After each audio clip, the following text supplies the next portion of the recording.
Hey, it's Jeremy from Jeremy.net. So this page is actually an unused page from Morningstar issue 7. It's something that I originally designed. I think this is the first double page spread that I ever planned out to use in Morningstar, and it ends up not getting used. And in a way, well, not in a way. I mean, no one wants to waste artwork, but in going back and looking at this page now, I'm frustrated because I didn't plan well enough that I ended up drawing a page that I didn't end up using. But also, in resolving how this page had to lay out, I ended up replacing it with a single splash page, one full page, as opposed to a double page spread. And I honestly have to tell you, I like this double page spread better. Not just the actual execution in terms of the technique, but the composition of the wide horizontal page. Now, mind you, this is something that I drew probably over a year ago now, maybe just about a year ago. And I'm trying to remember what it was that led me to need to do a double page spread. I think what it was is that this panel, as we're seeing Isbaal, Queen of the Demons, I intentionally wanted to have, this is a moment where Lucifer is meeting with her, and even though the demons have been through the ringer in terms of their battle with Lucifer, this is the page, the splash page that I was drawing in the last time lapse that I uploaded.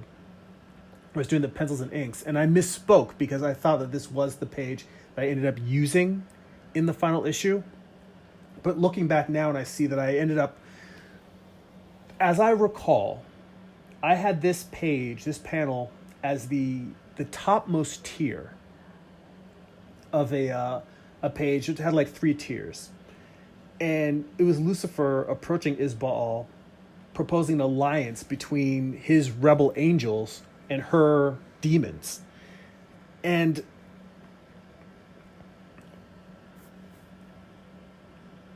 then I went through and I realized that in terms of another page later on in the issue that really needed to be a splash page as well. So in order to balance it out, I ended up saying, all right, well, I'll make the page in the other part of the issue a double page spread, and I'll make this a double page spread. And together, those 2 double page spreads will even out me adding 4 pages to the book, so that the book would go from 24 pages to 28 pages. And I can't remember why that ended up not working out, but it threw off all of the pacing in the book, the other double page spread. And so instead of trying to cram more work into less space, I ended up breaking up those double page spreads so that this moment with Isbaal became a single page, and then I believe I ended up adding a single page somewhere else and a double page spread. I think that's what it was, is that this double page spread seemed to work fine. Then what happened was the double page spread that I needed to do later in the book appeared in the wrong place. Page-wise, it was one pagination off, so that the first half of the splash page was actually going to be on the right side of the page, so you would do the page turn and see the other, which is not what you want with the splash page. You want all the splash page. You want the splash page to go across the left and right page. This is all esoteric pagination stuff, but it's things that for anyone who is genuinely interested in self-publishing, both from the writing side and from the visual side, just a simple miscounting can totally screw up your visual flow of your story and cause you to come up with multiple workarounds, having to throw away perfectly good artwork. Like I said, the page that I ended up replacing this double page spread with, that's just a single splash page, I honestly don't think I drew as well. Like, I mean, I'm looking at this and I feel like just the level of that I was going with the hatching, like I wanted this to feel like a poster. And at some point I probably will go back and colorize this piece, maybe release it as a print.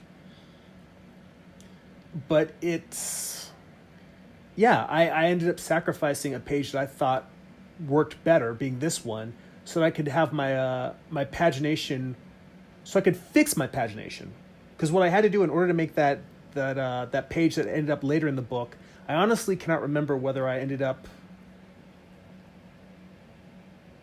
changing that other double page splash into breaking that into 2 pages, or whether I ended up keeping that as a double page spread, but then I had to make this a single page so that I could have another single page later on in the book.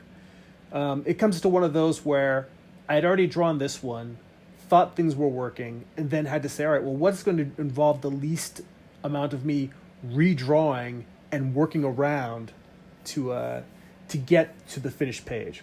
So I'm very mad at myself for doing something that I knew was avoidable, a mistake that many creators are warned against. And I'm sure for any of you who have self-published, I'm sure you've made a pagination mistake at some point where you have something that you thought was going to be on the left side of the page and ends up falling on the right, or vice versa. And then that has subsequent consequences for later on in the issue. But for me, it meant not throwing away into the trash, but it meant removing from the book this page, which I think is probably one of my best pieces I've done to date. And that's, I am still highly self-critical of my work, and there's still plenty of places in here where I'm like, oh, well, this could be better. That's a little wonky. Like even right now, this elbow, that's Isabel's elbow that I'm doing the toning around, the anatomy is very wonky there. Which should be the muscles, the flexor muscles in the arm are coming out at such a weird angle that it looks just as like a weird lump sticking out of her elbow.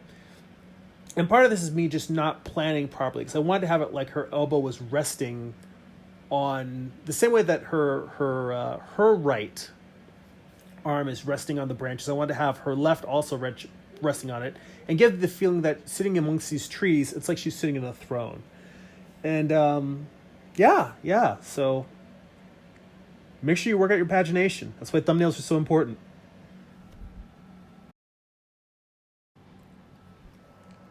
Thanks for watching. If you enjoy these videos and you'd like to support this channel, go to patreon.com/Jeremy. That's patreon.com/GERIMI. For as little as $2 a month, you can get a bonus monthly live stream and tons of additional behind-the-scenes artwork and blog posts. If you'd like to read some of my comic books for free, you can go to news.jeremy.net. Or if you'd like to purchase physical copies of my comics, you can go to amazon.jeremy.net. And again, Jeremy is spelled GERIMI. That's it for now. Go be creative.